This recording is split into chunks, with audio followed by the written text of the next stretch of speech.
கண்ணான கண்ணே உன் வாய் வார்த்தை நம்பி கல்யாண தீபம் ஏற்றினேன்.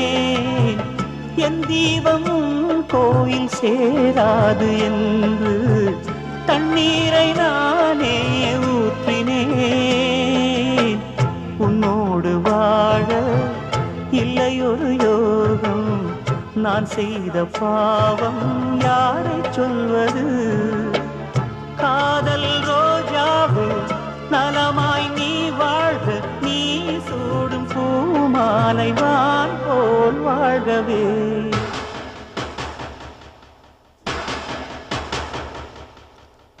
இளவே